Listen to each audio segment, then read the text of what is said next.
Bienvenue dans la guidance du jour. Alors, quels sont les messages aujourd'hui?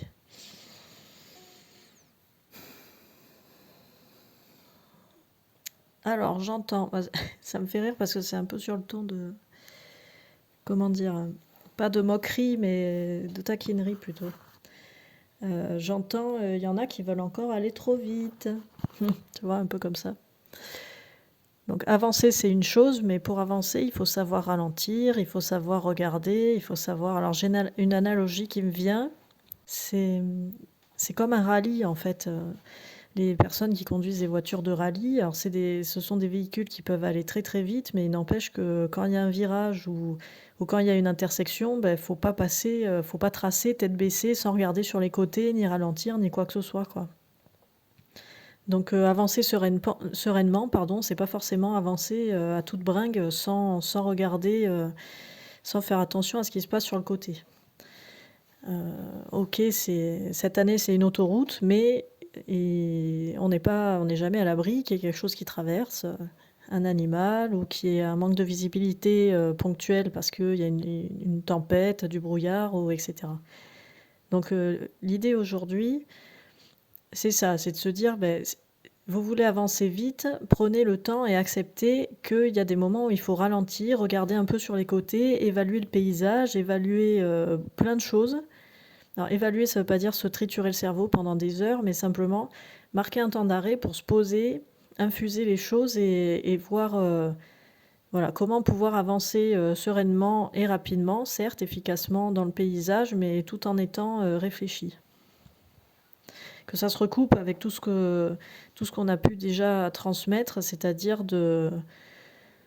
les différentes parts de soi, quoi. L'équilibre, équilibrer le curseur, garder de l'énergie, pas tout donner à un instant T, et puis après ne plus avoir rien pendant 3 jours. Enfin voilà, doser, placer le curseur, équilibrer. C'est un peu ça l'idée, quoi. Pour certains, il y a certains d'entre vous qui sont un peu trop focus sur les signes, les portails, les planètes, l'astrologie, etc. Alors les guides disent que ok, ça peut être utile, mais c'est comme tout, c'est une histoire de dosage. Il ne faut pas être que focus là-dessus, parce qu'en réalité, par exemple, des portails, il y en a partout, tout le temps, on peut se les créer. Alors bien sûr, il y en a qui vont être plus... comment certains portails ou certains alignements de planètes ou certaines conjonctions, etc., vont être davantage puissantes et peuvent favoriser telle ou telle chose, action, décision, état d'être, sensation, etc. Mais il ne faut pas être basé uniquement sur ça. Faites aussi en fonction de vous. Par exemple, c'est pas parce que c'est le portail 33, qu'aujourd'hui, je crois que c'est ça, 3 mars, qu'il faut absolument faire ci, ça et ça, parce que ça correspond au 33. Apparemment, il faut qu'on apprenne aussi, certains d'entre nous, je vais me mettre dedans, pas à se détacher de ça, mais en tout cas à l'utiliser à bon escient. Voilà, c'est-à-dire, il ne faut pas que ça devienne qu'on devienne obnubilé par ça et que du coup on ne voit que ça et qu'on oublie les à côté fondamentaux, c'est-à-dire comment on se sent, qu'est-ce que nous souffle notre intuition, quel chemin on a envie de suivre, etc., etc. Parce qu'au final, ça revient au sujet de si on a trop d'attentes, on peut aussi et surtout recevoir beaucoup de déceptions. Donc à voir comment ça résonne pour nous et voir comment on a envie d'avancer avec tout ça. Alors du coup, j'entends, bon, s'il y en a qui ont absolument besoin de savoir la signification du portail d'aujourd'hui, ils vont envoyer des infos. Mais encore une fois, prenez bien en compte ce qu'on vous a dit juste avant, parce que c'est important pour la suite et pour avancer. Et moi, ce qui me vient, c'est un peu, c'est le lièvre et la tortue, quoi. C'est un peu cette histoire-là, finalement. Donc, 33, admettons.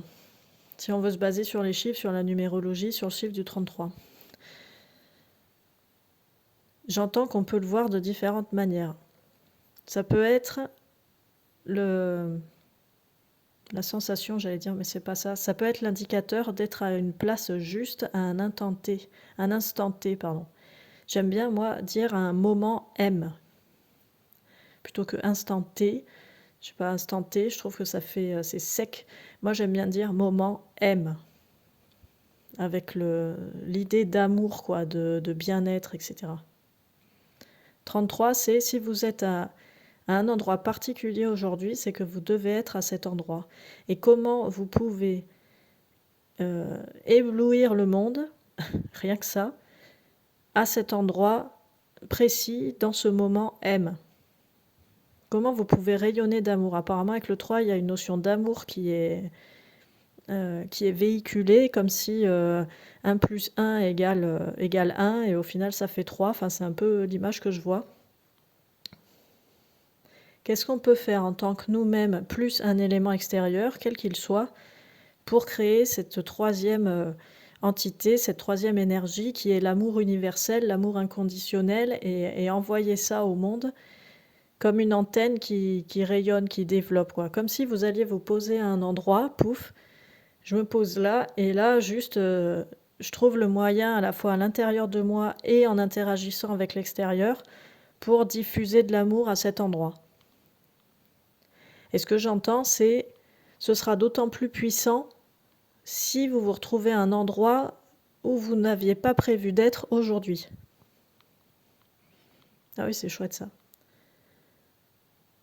Donc ouais, ils sont très taquins les guides aujourd'hui. J'entends vraiment, enfin je sens vraiment le petit sourire en coin qui dit, voilà, si vous aviez vraiment besoin de quelque chose pour ce portail du 3 mars, ben c'est ça l'exercice, quoi. Et on est vraiment tous invités à faire ça aujourd'hui, quel que soit l'endroit où on se situe et quel que soit notre état émotionnel du moment. Est-ce qu'il y a autre chose? Non, bah, apparemment c'est tout pour aujourd'hui. Bah écoutez, voyez comment ça résonne pour vous, comment ça fait écho, et puis comme toujours, je vous souhaite une excellente journée.